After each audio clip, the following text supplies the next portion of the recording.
रीता कुमारी के कथा संसार में आज सुनते हैं सुप्रसिद्ध लेखिका रीता कुमारी जी की एक और कहानी, स्वाभिमान। कहानी सुनाने से पहले आप सबों से अनुरोध है कि अगर यह कहानी पसंद आए तो इस चैनल को सब्सक्राइब करें, लाइक करें और अपने विचार भी लिखें। तो चलिए सुनते हैं लेखिका रीता कुमारी जी की एक और कहानी, स्वाभिमान। वह जाड़े का बेहद सिकुड़ा दिन था। हल्की सर्द हवाएं भी चल रही थीं, जो दिन को और भी सर्द बनाए हुए था। उमा टहलते हुए अपने घर के सामने वाले पार्क में आ बैठी। स्कूलों में जाड़ों की छुट्टियां चल रही थीं, इसलिए पार्क में और दिनों की अपेक्षा कुछ ज़्यादा ही लोग जमा हो जगह जगह झुंड बनाए बैठे गप्पे मार रहे थे। वह यथासंभव लोगों से नज़रें चुराती दिल के दर्द को दिल में छुपाए एक खाली बेंच पर जा बैठी। आसपास फैली धुपैली गर्माहट से थोड़ी सी राहत मिली तो वह बेंच पर सिर टिका मन को शांत रखने की कोशिश करने लगी। पर लाख जद्दोजहद के बाद भी अबाध्य गति से भागता समय जैसे उल्टी दिशा में मुड़ गया और मन उतर गया अतीत के उस तलहटी में जहाँ दफन था उसका बचपन, उसके अरमान और उसके सपने। कितने प्यार करते थे उसके पापा उसकी छोटी सी छोटी इच्छा की पूर्ति के लिए अपनी आवश्यक ज़रूरतों को भी तिलांजलि दे देते। पापा की ऐसे ही हरकतों पर माँ अक्सर उन्हें टोकती, लड़की जात है पराया धन। ऐसे शिक्षा दीजिए कि जितनी चादर हो उतना ही पैर फैलाना सीखे, ताकि विषम परिस्थितियों में भी ससुराल में निभाह ले। पर आपने तो इसे पूरी तरह सर चढ़ा रखा है। तब पापा ठहाका लगाते हुए कहते, मेरे होते हुए तुम्हें चिंता करने की कोई ज़रूरत नहीं है। मैं अपनी बेटी के जीवन में ऐसे पल आने ही नहीं दूंगा कि उसे अपनी खुशियों से समझौता करना पड़े। ऐसा कहते हुए उसके पापा ने कभी सोचा भी नहीं होगा कि दबे पांव आकर काल उनके ही प्राण हर लेगा और उन सारे सपनों की धज्जियां उड़ा देगा जो उन्होंने अपनी बेटी के लिए देखा था। एक सड़क दुर्घटना बना उसके पापा के असमय मौत का कारण। विधाता के इस दुर्भाग्यपूर्ण फैसले से दोनों माँ बेटी के चारों तरफ दुख, दर्द और अभाव का डेरा हो गया। किसी तरह मामा के छत के नीचे सर छुपाने का आसरा मिला। माँ आसपास के लोगों के कपड़े सीने पर मजबूर हो गई। किसी तरह उमा बीए तक की पढ़ाई पूरी कर पाई। बीए पास करते ही उसके शादी की चर्चा शुरू हो गई। फिर एक दिन अचानक पेशे से डॉक्टर पर क्रूरता के हद को छूते नील से उसकी शादी तय कर दी गई। नील को देखते ही उमा के अंदर जैसे कुछ टूट सा गया। उसकी आंखें भर आई। फिर भी उसने परिवार के लोगों द्वारा लिए गए इस फैसले को सिरोधार्य कर लिया। उसकी माँ को भी अपनी खूबसूरत बेटी के लिए दिल से यह रिश्ता कतई मंजूर नहीं था, पर उन्होंने दिल से नहीं दिमाग से फैसला लिया और उसके शादी उससे तय कर दी। माँ ने सोचा कि भौतिक सुखों और आर्थिक सुरक्षा का ध्यान रखना ज़्यादा ज़रूरी है, इसलिए अपनी भावनाओं पर उन्होंने संयम रखा और बड़ बेटी का कन्यादान कर दिया। माँ के धैर्य ने उमा को भी शक्ति दी और उसने पूरी निष्ठा से नील के साथ अपने वैवाहिक जीवन की शुरुआत की। शुरू में नील ने भी योग्य जीवन साथी की तरह उमा की इच्छाओं का ख्याल कर बीएड के बाद एमएड तक की पढ़ाई पूरी करवा दिया, पर जब नौकरी करने की बात आई तो वह साफ मना कर दिया। उमा के बहुत समझाने पर इस शर्त पर तैयार हुआ कि जब भी घर परिवार को ज़रूरत होगी उमा नौकरी छोड़कर घर को संभालेगी। जल्द ही अपने प्रयासों से उमा को सरकारी स्कूल में नौकरी मिल गई, और उसकी समझ में एक बात अच्छी तरह आ गई थी कि नील एक सामंतवादी मानसिकता का व्यक्ति था, जो अपनी पत्नी को दबाकर अपने स्वर्ण नगरी में बांध कर रखना चाहता था। कहीं न कहीं अपनी क्रूरता को लेकर भी कुंठित था। नौकरी पर लटकते तलवार को देख उमा नौकरी के साथ साथ घर की जिम्मेदारी पूरी तरह और पूरी तत्परता से निभाने लगी थी। नौकरी करने से उमा के जीवन में एक नया आयाम मिला। उसका दबा व्यक्तित्व निखर उठा। वह स्कूल के हर काम में बढ़ चढ़ कर हिस्सा लेने लगी। लोग उसके कामों की सराहना करते, उसका सम्मान करते, जिससे उसका खोया हुआ आत्मविश्वास बढ़ने लगा था। पत्र पत्रिकाओं में उसके आर्टिकल और कहानियाँ प्रकाशित होने लगे, जिसने उसकी अपनी एक अलग पहचान बना दी। नील चाहे लाख पढ़ा लिखा था, आधुनिकता का दम भरता था, फिर भी उमा का उससे अलग अपनी पहचान बना लेना उसके गले से नहीं उतर रहा था। जब कभी भी उमा के आर्टिकल छपते वह जल भून कर खाक हो जाता। पत्नी का घर की चारदीवारी से मुक्त हो स्वतंत्र रूप से खुले आकाश में उड़ान भरना उसके अहम को ठेस पहुंचा रहा था, जो नील को किसी भी शर्त पर मंजूर नहीं था। अब वह पत्नी को देखते ही कूदने लगता, उसे छलनी करने के मौके तलाशता रहता।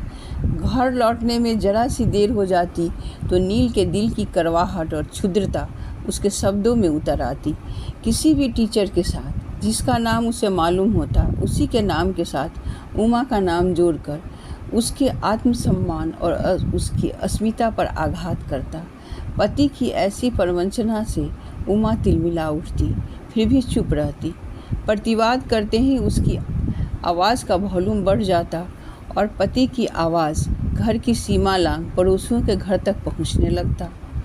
अपने पत्नी के चरित्र की धज्जियां उड़ा खुद को श्रेष्ठ साबित करने की पति की कुटिल चाल उमा से छुपी नहीं थी। नील ने किसी भी बाहरी आदमी से बात करना उमा के लिए अक्षम्य अपराध बना दिया था। उमा की समझ में नहीं आता था कि इस पढ़े लिखे आधुनिक कहे जाने वाले व्यक्ति की ऐसी सोच को कैसे बदले। उसका विश्वास जीतने के लिए उसके हर काम का वह पूरा ख्याल रखती। उसके प्रयासों से 2-3 दिन तक घर में शांति रहती, पर जल्द ही फिर वही शुरू हो जाता और नील का पुराना रवैया फिर से लागू हो जाता। ऐसे ही माहौल में एक दिन उमा को लगा कि उसके तन में एक अलग धड़कन धड़क रही है। उसका मन किसी नए मेहमान के आने की आहट से खुशियों से भर गया। साथ ही एक आशा ने भी उसके अंदर जन्म लिया कि शायद इस नए सदस्य के आगमन की सूचना इसके पिता के सोचने की नज़रिया बदल दे। इस सूचना ने नील को भी खुशियों से भर दिया, पर दूसरे दिन से ही वह उमा के पीछे पड़ गया। उमा, अब तुम्हारा स्कूल जाना बंद, अब घर संभालो, आने वाले बच्चे की फिक्र करो और आम औरत की तरह औरत होने का धर्म निभाओ। खुद को खास बनाने का मोह छोड़ो। ऐसे अचानक स्कूल जाना कैसे बंद कर सकती हूँ? अभी तो लंबा समय है डिलीवरी में, मुझे लंबी छुट्टी मिल जाएगी। आप परेशान मत हो, मैं सब संभाल लूँगी। उमा के समझाने पर नील थोड़ा नरम पड़ा तो उमा माँ को फ़ोन कर गांव से कौशल्या ताई को बुलवा ली, जिसका अपना कोई नहीं था, इसलिए उन्हें भी सहारे की ज़रूरत थी। कुछ दिनों तक काम कर उमा एक लंबी छुट्टी में चली गई। जब विनायक का जन्म हुआ तो घर का माहौल भी बहुत कुछ अच्छा हो गया। देखते देखते विनायक 6 महीना का हो गया। कौशल्या ताई उसकी देखभाल बड़े प्यार और अपनापन से करती, इसलिए निश्चिंत होकर उमा ने फिर से स्कूल ज्वाइन कर लिया। कभी कभी नील झुझलाकर उमा को व्यर्थ की तकरार करता, लेकिन फिर भी उमा यह सोच कर चुप रह जाती कि नौकरी करनी है तो इतना तो बर्दाश्त करना ही पड़ेगा। एक दिन स्कूल में एनुअल फंक्शन था। ढेर सारे प्रोग्राम रखे गए। सारे प्रोग्राम समाप्त होते होते रात हो गई। अभी स्कूल बस को आने में थोड़ी देर थी। उमा परेशान हो गई। इतनी देर से नील जाने कैसे रिएक्ट कर रहा होगा। उसी समय मैथ के शिक्षक मयंक जी अपने बाइक से अपने घर के लिए निकल रहे थे। उमा को परेशान देख उसे अपने साथ चलने का आग्रह किया और घर तक छोड़ गए। घर में नील बाहर ही बैठा था, शायद उमा का इंतज़ार कर रहा था।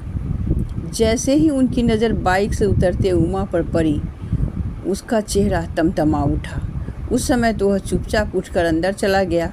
उसके चलने के अंदाज से ही उमा समझ गई थी कि यह तूफान के आने के पहले की शांति है। जैसे ही उमा कपड़ा बदल कर किचन में पहुंची, उसे ऐसा लगा जैसे दबा हुआ ज्वालामुखी एकाएक फट पड़ा और उसके निकलते शब्दों के अंगारे उसके अस्तित्व को जलाकर खाक करने लगे। उस दिन नील का गुस्सा ऐसा भड़का कि उसे न रिश्तों का लिहाज रहा, न ही आसपास बैठे लोगों का ख्याल और न ही ईश्वर का भय। अपनी बुनियादी शंकाओं के आधार पर ऐसी ओछी और छोटी बातें कहा कि वह सदमे की हालत में पहुंच गई। उमा को न अपना होश रहा न विनायक का। उसकी समझ में नहीं आ रहा था कि कौन सा आसमान टूट पड़ा अगर किसी व्यक्ति ने इंसानियत के नाते उसकी मदद कर दी। पति पत्नी का रिश्ता विश्वास पर टिका होता है, फिर भी इतना अविश्वास क्यों? जिस व्यक्ति को पत्नी की सहायता करने के लिए धन्यवाद देना चाहिए था, उसके नाम के साथ गालियों के कसीदे पढ़े जा रहे थे। वह निर्वाक जरवत सर थामे बैठी रही और नील उसके मान सम्मान की धज्जियां उड़ाता रहा, चीखता चिल्लाता रहा, जैसे आत्मसम्मान और स्वाभिमान जैसे शब्द पर सिर्फ पुरुषों के ही अधिकार होते हैं। उमा भी कितना इल्ज़ाम सहती, सहने की भी एक सीमा होती है। उसी दिन उसने फैसला किया कि अब और नहीं, वह अपने सारे संबंध नील से तोड़ लेगी। अब उसका दिल चाह रहा था सारे रिश्ते तोड़ कहीं दूर चली जाए, पर वह जानती थी घर छोड़ते ही जीवन की त्रासदी और बढ़ जाएगी। औरत के घर से निकलते ही औरत सशक्तिकरण की बातें करने वाले समाज के लोग भी गिद्ध बन जाते हैं। कहने भर को ही सही, पर इस घर में रहते हुए विनायक के सर पर पिता का साया था और साथ में माँ का प्यार भी। उसके घर छोड़ते ही विनायक के सर से भी पिता का साया हट जाता, फिर तो लोगों के व्यंग्यवान विनायक के कोमल मन को छलनी कर देता, जो उसके सामान्य विकास के लिए घातक सिद्ध होता। पर वह अपने स्वाभिमान से भी इस हद तक कैसे समझौता कर सकती थी? उसकी समझ में नहीं आ रहा था कि वह क्या करे। तब उसने फैसला किया कि एक ही छत के नीचे रहते हुए भी वह अपने सारे संबंध नील से तोड़ लेगी। उसी दिन से पूरी तरह बातचीत बंद कर दोनों अजनबियों की तरह रहने लगे। उमा ने अपना कमरा अलग कर लिया। दोनों जैसे अपने अपने खोल में सिमट कर रह गए थे। कहते हैं जो शब्द बयान नहीं कर पाती वह खामोशी समझा देती है। आपस की इस चुप्पी ने नील को उसकी गलतियों का एहसास कराने लगा था।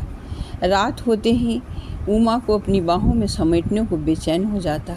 आपस में होती लड़ाइयों के बावजूद वह उसे बहुत प्यार करता था, पर उसका प्यार पत्नी पर पूर्ण स्वामित्व का रूप ले लिया था, जो उसके झगड़े का सबसे बड़ा कारण था। फिर भी उसके बगैर एक दिन भी नहीं रह पाता था। अब पत्नी की उदासीनता और तटस्थता उसे तोड़ रहा था। वह अच्छी तरह जानता था कि उमा ने उसे धोखा नहीं दिया है, फिर भी वह अपने पुरुषात्मक सोच के कारण और क्रोध के आवेग में उस पर झूठी आरोप लगा रहा था। वह पश्चाताप की अग्नि में झुलस रहा था। वह चाहकर भी पत्नी से माफ़ी नहीं मांग पा रहा था, क्योंकि पुरुष होने का हम उसे पत्नी के सामने झुकने नहीं दे रहा था। फिर भी वह पहले की तरह बात बात में क्रोधित होना छोड़ दिया था। न ही वह उमा को किसी तरह पर का अपेक्षा लगाता। क्लिनिक से लौटता तो चुपचाप अपने कमरे में पड़ा रहता। नौकर जो भी खाना सामने रख देता खा लेता। दोनों रेल की पटरी की तरह साथ साथ होते हुए भी अपने रिश्तों से बाहर आ गए थे। उमा भी अब काफ़ी बेपरवाह हो गई थी। न उसे बनने संवरने का शौक़ था, न घूमने फिरने का। जिंदगी घिसट रही थी सिर्फ पुत्र मोह में। दोनों साथ थे, वरना पति की विष बुझे बाण की तरह उसके सीने में धंसी तिल तिल उसे घुला रही थी। पूरे 1 वर्ष गुजर जाने के बाद भी अपने क्रोधी शक्ति पति के सामने उसने हथियार डालना स्वीकार नहीं किया। वह सोचती ऐसे दम्भी व्यक्ति को माफ़ करना व्यर्थ है। इसे वह पत्नी की सहृदयता के बदले अपनी जीत समझ लेगा। तभी जनवरी की सर्द हवा ने उसकी तंद्रा भंग कर दी। धूप हल्की होकर विलुप्त हो रही थी। वह उठकर तथाकथित अपने घर की तरफ बढ़ी। अभी वह घर के गेट पर ही पहुंची थी कि सीढ़ियों पर से ताई का हाथ थाम उतरता बिनाय उसे देख हाथ छोड़ उसकी तरफ लपका और पलक झपकते ही 5-6 सीढ़ियों से लुढ़कता नीचे आ गिरा। उमा के कंठ से एक मर्मांतक चीख निकल गई, जिसे सुन बरामदे में बैठा नील भी दौड़ा। सामने बेटे को खून से लथपथ देख उसके भी हाथ पांव फूल गए। दिन रात ऐसे ही केस को निपटाता दूसरों में जान फूंकने वाला डॉक्टर अपने ही बेहोश बेटा के सामने निरुपाय हो गया था। किसी तरह अपने रुमाल से उसका सर बांध उसे गोदी में उठा अपनी गाड़ी की तरफ लपका। पीछे पीछे आंसू बहाती बदहवास उमा उसके साथ होली। हॉस्पिटल पहुंचते ही वहां के डॉक्टरों ने विनायक को संभाल आनन फानन में आईयूसी में ले गए। अंदर की अव्यक्त पीड़ा से दोनों का चेहरा काफ़ी नेरे हो उठा था। निसहाय विकल सा नील और उमा दोनों बाहर की बेंच पर आ बैठे। गुजरता हुआ एक एक पल दोनों पर भारी था। एक ही तरह का दर्द दोनों को तड़पा रहा था। तभी नील धीरे से बोला, क्या तुम मुझे माफ़ नहीं कर सकती? वह एक पति के हृदय की निकली निष्कपट आत्मनिवेदन था। उसकी बातें सुन उमा बुरी तरह चौंक नज़रें उठाई तो कितने दिनों बाद उसने गौर से नील को देखा। उसका चेहरा काफ़ी उदास और वीरान हो गया था। शरीर सूखकर कांटा बन गया था। वह भी शरीर और मन दोनों से उमा से अलग रहने की गहरी यंत्रणा झेल रहा था। नील की आंखों का गुस्सा, क्षोभ, पत्नी से ईर्ष्या और अविवेकपूर्ण ढंग से पत्नी से कुछ भी बोल देने और कह डालने की राक्षसी प्रवृत्ति कहीं विलुप्त हो गई थी। उसकी जगह अपने किए का पश्चाताप और इंसानियत ने ले लिया था, जो साफ साफ उसकी आंखों में झलक रहा था। उमा को भी इसी दिन का इंतज़ार था, जब नील को अपनी गलतियों का शिद्दत से एहसास हो। तभी विनायक का इलाज कर रहे डॉक्टर ओम ने अचानक आकर सूचना दी कि सर, विनायक अब खतरे से बाहर है और उसे होश आ गया है। सुनते ही दोनों पति पत्नी की नज़रें टकराई और दर्द साझा हो गया। नील ने बेसब्री से अपनी बाहें फैला दी। अब तक अपने को संभाले उमा को भी शायद इसी पल का इंतज़ार था। वह तेज़ी से आगे बढ़कर नील की बाहों में समा गई। गलतियाँ किससे नहीं होती, पर समय रहते अपनी गलती सुधार ले तो माफ़ कर देने में ही ज़िंदगी आसान हो जाती है। अभी आप सुन रहे थे लेखिका रीता कुमारी जी की कहानी स्वाभिमान। अगर आपको यह कहानी पसंद आए तो इस चैनल को ज़रूर सब्सक्राइब करें। धन्यवाद।